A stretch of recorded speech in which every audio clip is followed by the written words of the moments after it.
Good evening, doctor. Good evening. I hope you're doing well. Yes, I am. I That's hope you great. are doing well too. Yeah. Thank you so much for asking, doctor. Good Yeah. evening to all the people who are watching our session and who will be watching our session. Today we have with us Dr. Vidit Singh, who will be sharing his insights on this very interesting topic, substance abuse and depression. Doctor, can you please introduce yourself to the audience? Yeah, I am Dr. Vidit Singh. I am a resident of Jamshedpur, Jharkhand. I did my MBBS from Kolkata. I did my post graduation in psychiatry from Visakhapatnam, Andhra Pradesh. And then I also acquired the degree of DNB, additional degree of DNB psychiatry. I did 1 year of senior residentship in Jamshedpur, that is Manipal Tata Medical College and Tata Main Hospital. And after that, I joined Central Institute of Psychiatry, Ranchi, and I have been working here since the last 6 months. Okay, doctor. Thank you Yeah, so much. It's really a pleasure for us to have you here with us. thank you. Thank you so much. Can we start with the conversation? Sure. Okay. So, doctor, what are some of the warning signs that someone may be struggling with substance abuse and depression? See, we tend to use, a lot of people tend to use substance on recreational basis. Like, for example, alcohol, people use during social gatherings, in parties, stuff like that. But slowly, a person may tend to use it more whenever there is a stressor, whenever there is something happening in his or her life, which can lead to depression. So a person already knows that substance help tackle the stress. They make a person feel lighter. They make a person feel better. So if a person is already feeling bad or worse, the person will tend to go towards substance. And when the substance is helping him or her tackle that stress, tackle his or her depression, if the person has it, so the tendency to increase the use will also increase, and so on and so forth. The person may start to get addicted. So the warning signs per se will be change in mood and behavior. A person who used to use a substance occasionally is feeling low.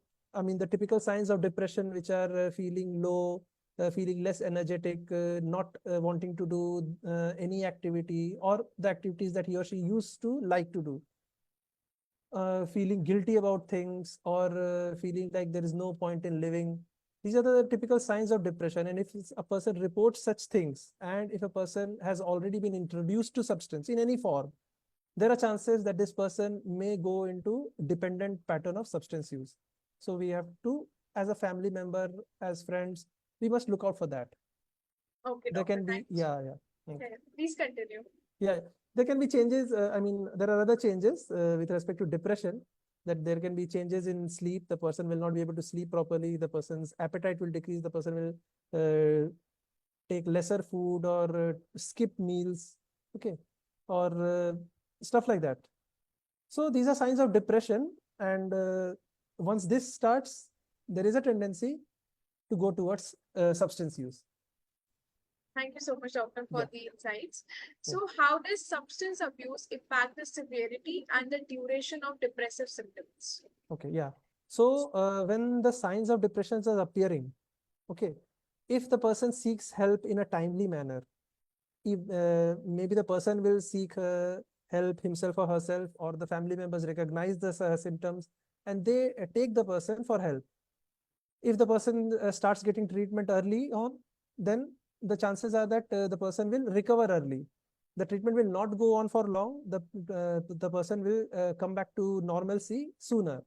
But if the person starts taking substance and starts self-medicating, because substance is a way of self-medicating. It is the wrong way of medicating yourself, of reducing your stress.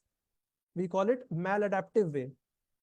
Okay, taking medications, doing yoga, meditation, deep breathing exercise, these are adaptive ways. Taking substance, no matter what substance, is a maladaptive way. So if the person starts taking substance, then the person will delay in reaching a mental health professional, because the person is already reducing his or her stress, his or her depression in the wrong way. He's actually inviting another trouble, it's another mental illness, that is addiction. So that is how the severity of depression is also increasing. And another problem which has started, that is addiction, is also increasing. So both are going ahead together. Thank you so much, doctor. Yeah. So, doctor, how can loved ones support someone who is struggling with like substance abuse and depression? Hmm. In substance abuse, there is something called enabling. Okay. A person who is using substance, the family members either tend to ignore, or if the person is creating too much trouble, they tend to support him even.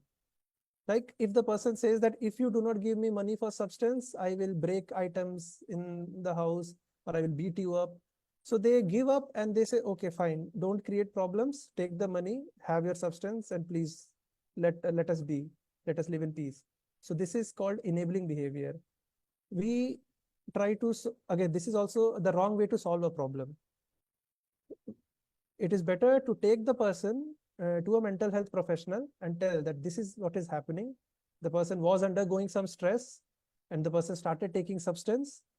So retrospectively, we can diagnose, okay, these were the stressors. The person may have gone into depression and the person was trying to adjust through substance. So we can treat both. We can do the de-addiction treatment as well, and we can treat the person for depression as well. But the family members have to recognize it.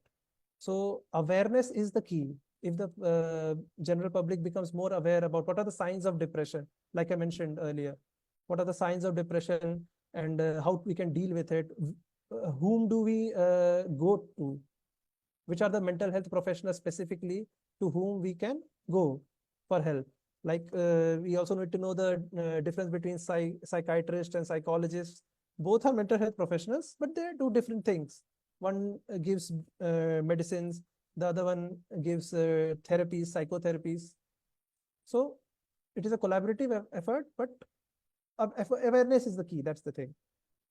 Okay, thank you so Yeah, much for the insights, doctor.